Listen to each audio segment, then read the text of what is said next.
Okay, bali ngayon papakita ko kung paano magpalit ng front brake cable ng e-bike na Romay. Naputol kasi siya dito sa may bandang ibaba. Ito, pakita ko. Ayan ang kable niya. Dito siya nakakabit. Ayan. Nalaglag na rin yung kanyang yung higpitan.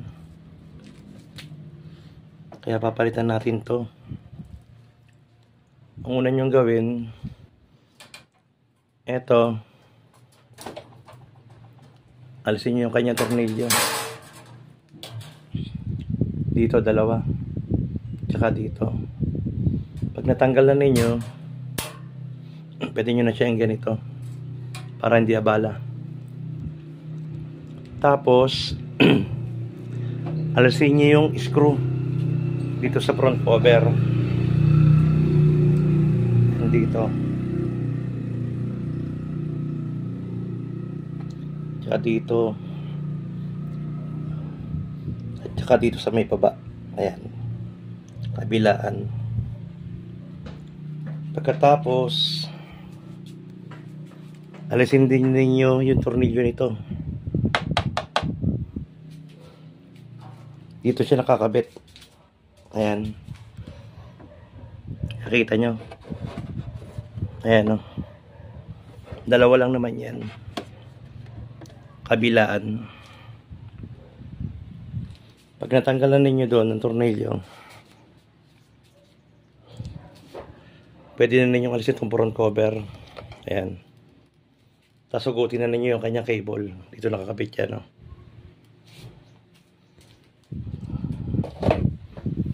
Tapos alisin nyo to.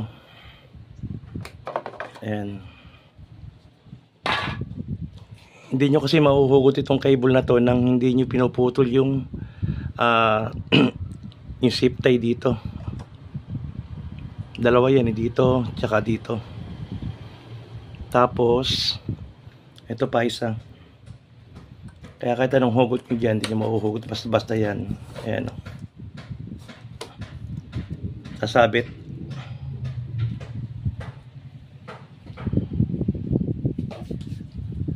Pwede natin siya i-cut.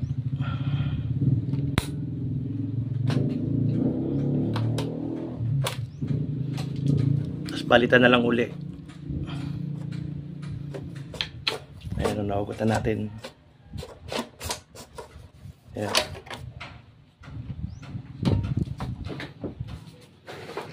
Ayan, pagdating dito,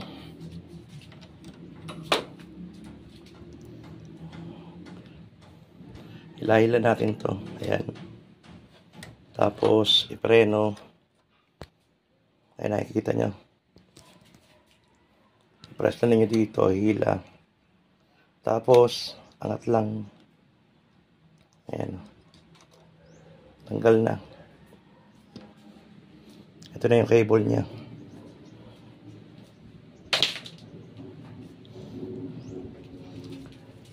Ngayon, makakabili kayo sa Shopee ng bagong cable. Ito. Kompleto na yan. Kasama na to.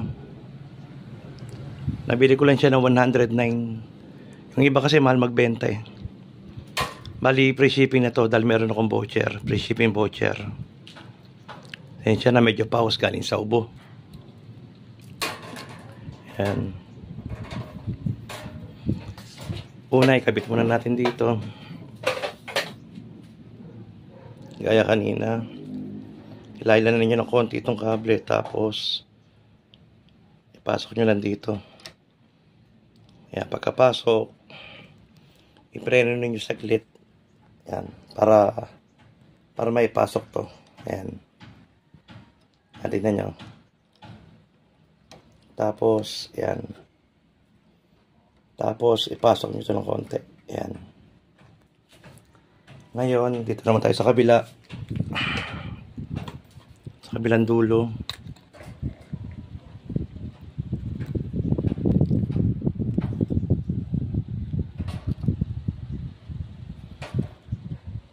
Alisin muna natin tong screw. Oops. Para maipasok natin doon sa butas.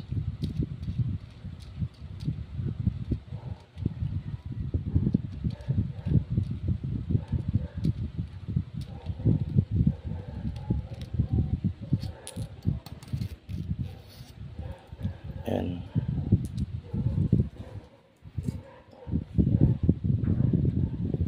Tapos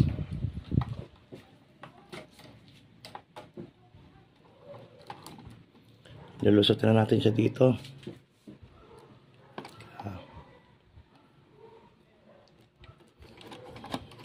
Ayan.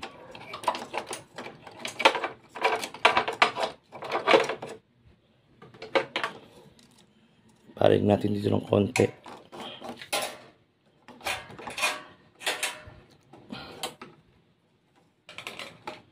Ayan.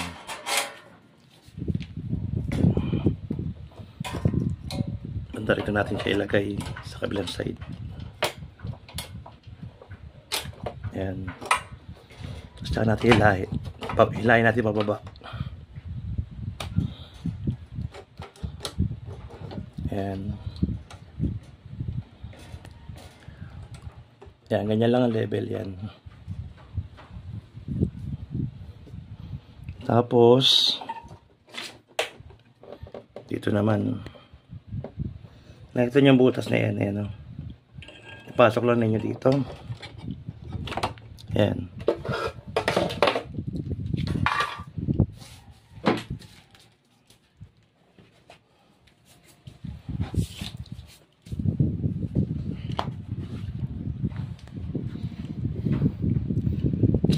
Pagkapasok nyo dito,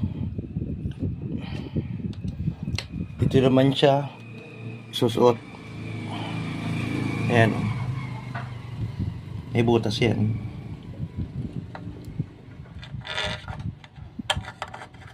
Ayan, ganyan lang. Ay, ayan, sagad siya dyan. Tapos ito dito na. Ayan.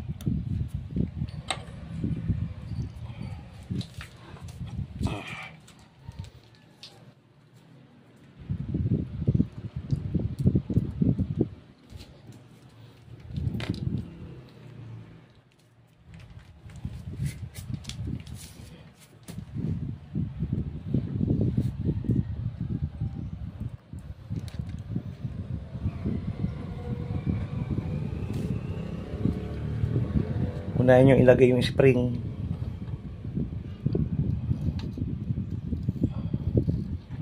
Ayan.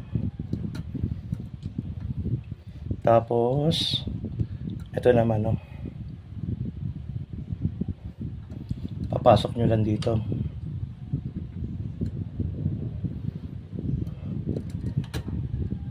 Medyo maliit nga lang yung yung naipadala sa akin.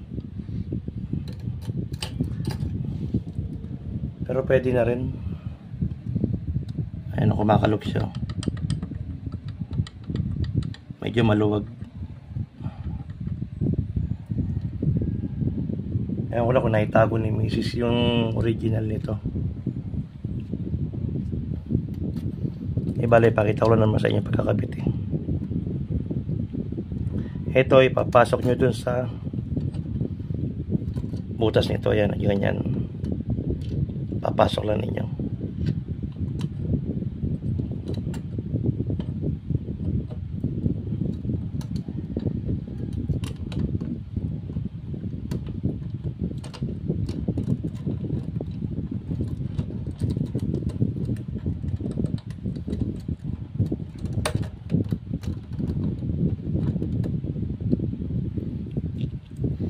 Tapos ito yung nut.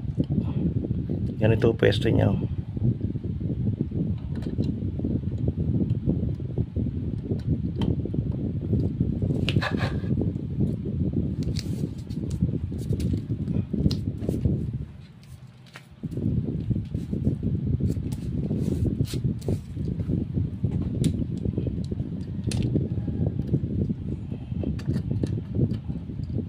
Yan.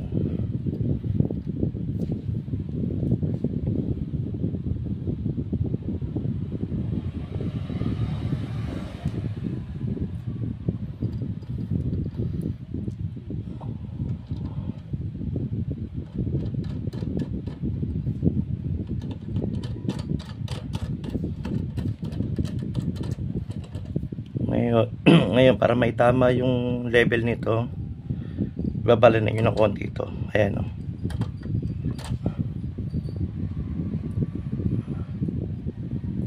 Ito, pababanin niyo na ganyan. Makakapanan niyo naman yan eh. Yan yung sagad niya. Sagad na preno. Maganda lang kayo ng konti clearance. Ayan, ganyan lang. Para mag-pre-wheel yung gulong. Pag sobrang higpit kasi, hindi nyo may iikot ang gulong ninyo. Nakapreno siya.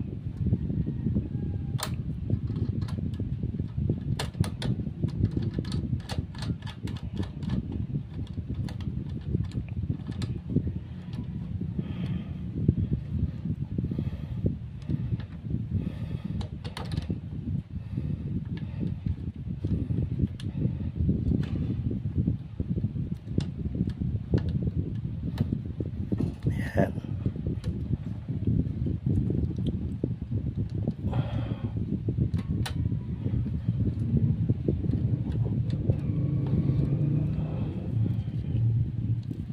Ito, kailangan may konting clearance. Tapos angat nyo siya. Tignan nyo kung nagpiprewheel. Kailangan kasi magpiprewheel yan. Pag hindi umikot, mahigpit. Kailangan nyo luwagan. Angat natin.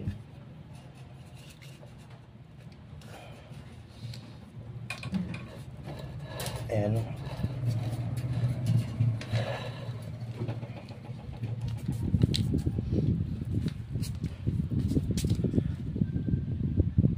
Luwagan pa natin ng konti. Sumasayad eh. Yan, pwede na yan.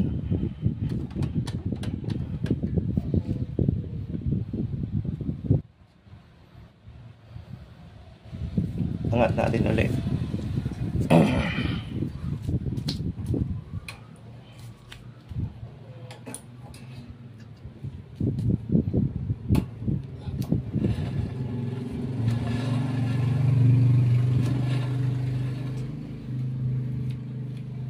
Yan, dapat ganyan siya nagpi-pre-wheel.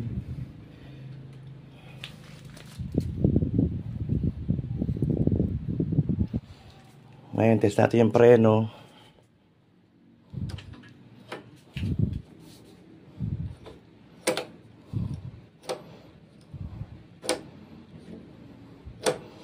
Ayan, tama lang.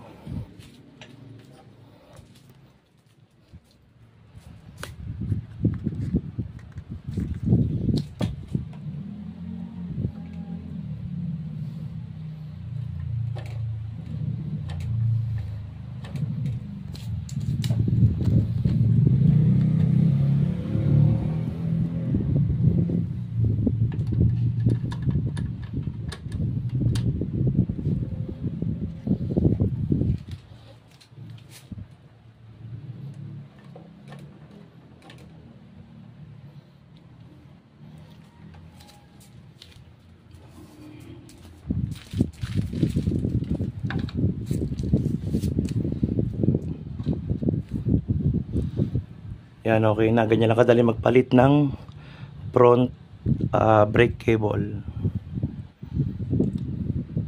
Ugalin nyo sususok dito kasi pinaka-guide to eh. Ayan, nasa kable. Para hindi sumabit sa gulong at hindi rin sumabit kung saan saan pagka nililiko siya. Ayan, nasabay siya.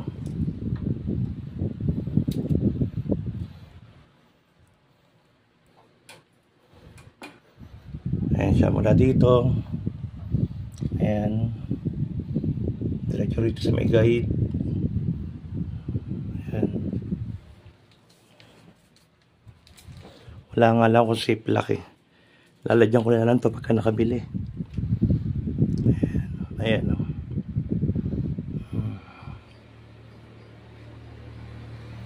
Kasi malaga na dyan ang safe lock yan para hindi siya mahila. Para nakapix siya. Ayan o. Tapos dito. Ito. Dalawa lang dyan. Tapos isa dito.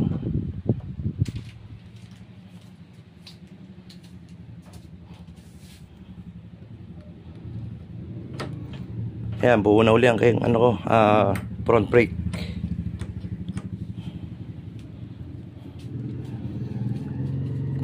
Ipakita ko na rin sa inyo yung kanyang buzzer. Ito yun, no? buzzer, ano pa tawag doon? Signal light. Bali, ito yung relay niya. Ayan. 48 volts to. Bali, para sa ano, sa signal light. Ito yung relay niya, yung pang ano, flasher, ang tawag.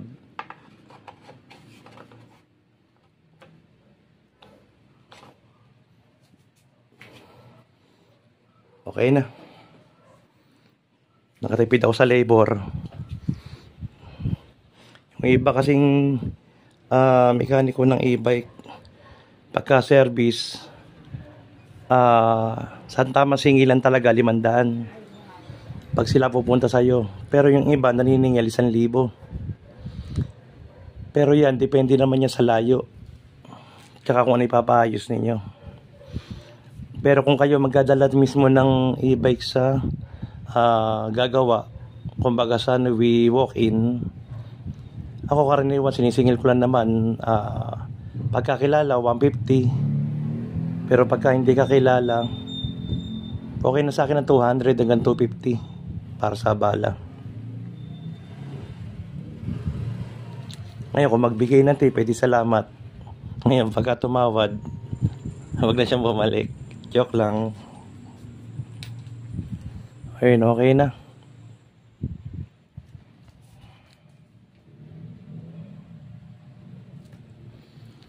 Mahalaga kasi yung meron tayong preno sa likod, meron din sa harap. Kasi in case may maputol na isang brake cable, meron pa tayong reserbang isa. Salamat nga pala sa mga nag-subscribe sa aking YouTube channel. At sa mga hindi pa nakasubscribe, mag-subscribe na kayo. Okay, salamat sa suporta.